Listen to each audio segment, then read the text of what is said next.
Hello and welcome to the English Like a Native podcast. My name is Anna and you're listening to week 31, day 1 of your English 5 a day, the second season.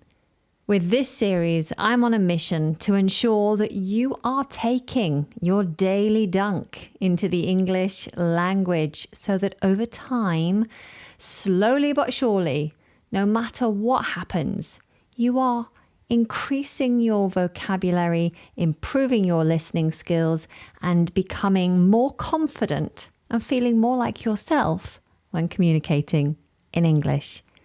I've done all the hard work. All you have to do is turn up and give me your ear.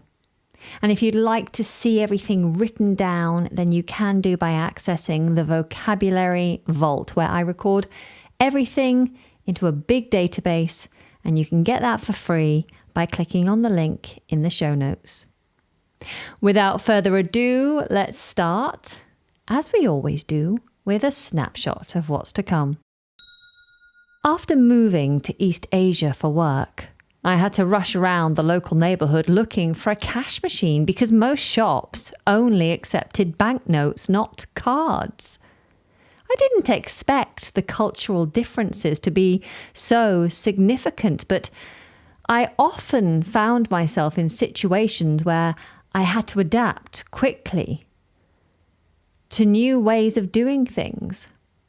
Within a few weeks, I'd learned to always carry paper money and take my time exploring the area where I lived. Okay, let's jump into the vocabulary, starting with the noun East Asia. East Asia, 2 words, East, E-A-S-T, Asia, A-S-I-A, Asia. Notice the voiced quality there, Asia, Asia. East Asia is a region in Asia that includes China, Japan, South Korea, and Taiwan. Quite simple, really. Here's an example sentence. He moved to East Asia to teach English. Okay, next we have the noun banknote. Banknote. You may hear it shortened to simply note. Bank, B-A-N-K. Note, N-O-T-E, banknote. A banknote is a piece of paper money, and it's used to pay for things. These days, paper money, banknotes, are less common. In the old days, everybody had paper money. Everybody had a banknote or two in their wallet or purse or in their back pocket. But these days, people just carry their cards or their phone to pay for things. Here's an example sentence. Most people pay by card now, but some still use notes and coins.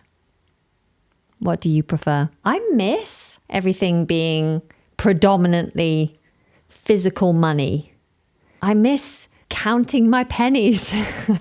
That's something I loved doing as a child, and I imagined doing that with my children. I bought them these lovely little saving boxes that they could put their money into, but we never get money. We never find coins randomly on the street like you used to. We don't generally pay for anything with cash, so we don't get the change. So it's hard for me to give them pocket money as physical cash. So I miss those days. But it is more convenient to just have a card in your pocket and use that to pay for everything. It's more dangerous as well, I think. Okay, next we have the phrasal verb rush around. Rush around. 2 words. Rush. R-U-S-H. Around. A-R-O-U-N-D. Rush around. To rush around is to move quickly from place to place, trying to do many things in a short time. To rush around. I'm often rushing around. I think it just comes with being a mother. I think that's just part and parcel of what motherhood is all about. It's doing everything for yourself as well as for your children. Here's an example sentence. He's always rushing around and never has time to relax. Have you been rushing around lately? Next on the list, we have the phrase, find yourself in. Find yourself in. Find, F-I-N-D, yourself, Y-O-U-R-S-E-L-F, in, I-N, something. So if you end up in a situation, often an unexpected situation, then you've found yourself in that situation.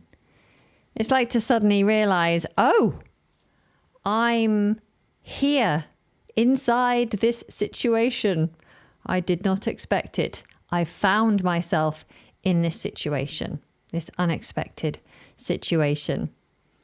So, for example, I once did a show in central London, and I had my friends come and see the show. And then afterwards, we stopped and had a drink. Now, normally I wouldn't stop and have a drink. Normally I'd go home straight away. But after this particular show, we stopped and had a drink. And then on our way to get the tube home, we noticed that something was unusual. It was late, but there were lots of people on the street and lots of people running and people shouting. And then we realized that the tube station was closed, which was odd. And then we saw more and more sirens, and all the traffic was just stationary. No one was moving. What happened was there was some sort of incident. There was a terror attack, and we were very close to it. So they'd closed off huge areas of central London because of this issue. All the traffic was gridlocked because all the roads around central London had been closed in this particular area. The tube stations had stopped taking people in while this was ongoing.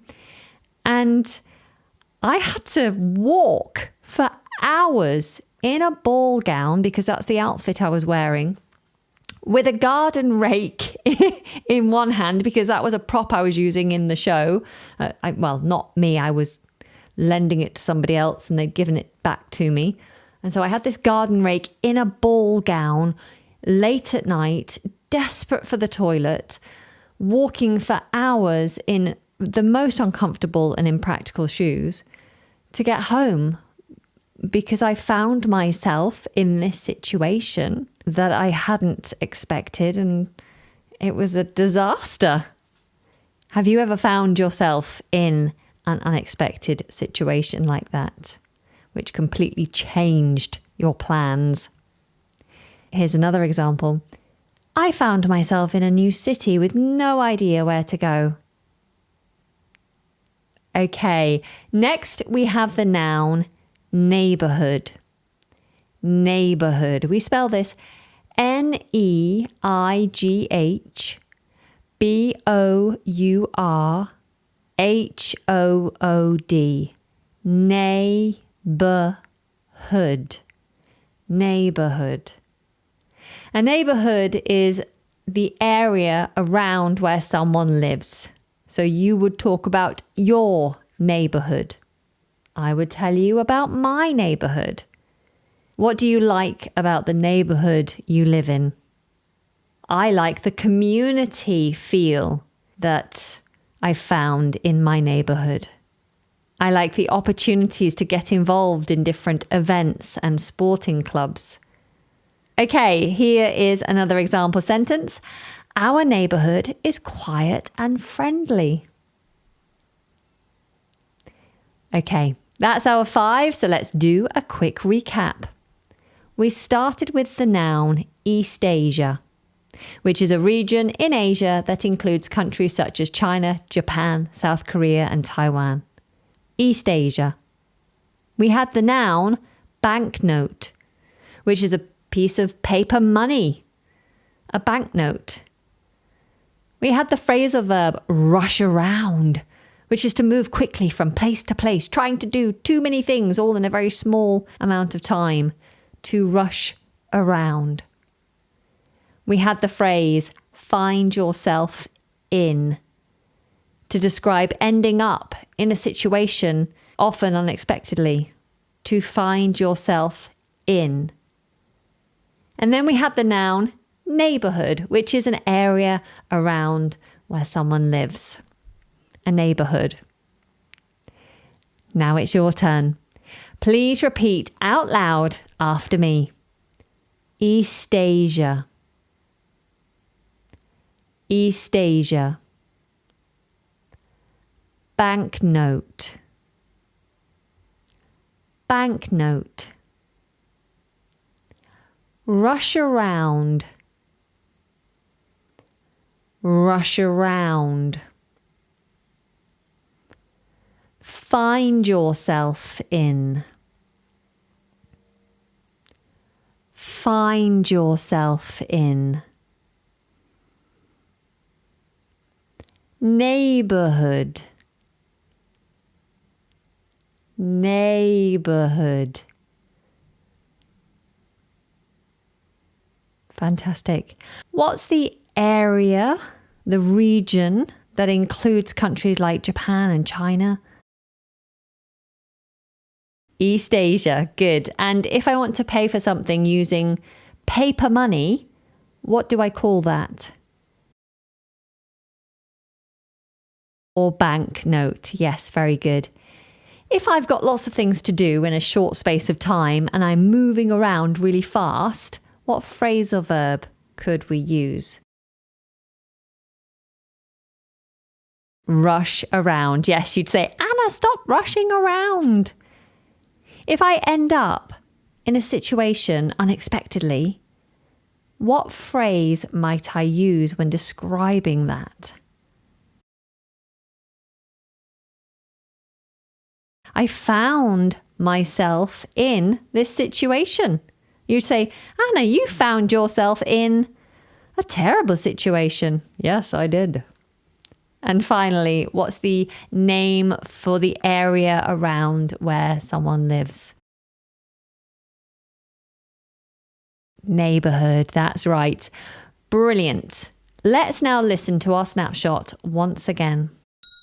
After moving to East Asia for work, I had to rush around the local neighborhood looking for a cash machine because most shops only accepted banknotes, not cards.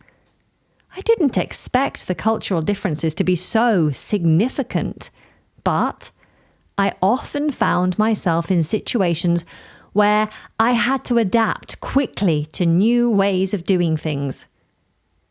Within a few weeks, I'd learned to always carry paper money and take my time exploring the area where I lived. Wonderful. I want you now to listen out for our target vocabulary as we head into story time. I thought I was prepared for everything when I boarded that plane to Tokyo. I'd read the guidebooks, downloaded translation apps, and even practiced bowing in my bedroom mirror. But nothing could have prepared me for the reality of being in East Asia. On my first morning, I rushed around the hotel trying to get ready for the day ahead. I grabbed what I thought was enough cash and headed out into the busy streets of Shibuya. That's when I discovered my first lesson about Japan. You need proper banknotes for almost everything. Back home, I could pay for my morning coffee with a card, even for something that costs just £2. But here, I found myself in embarrassing situations when shopkeepers politely shook their heads at my credit card. The small cafe where I wanted breakfast only accepted cash. The vending machine that sold umbrellas during a sudden downpour wouldn't take anything but coins and notes.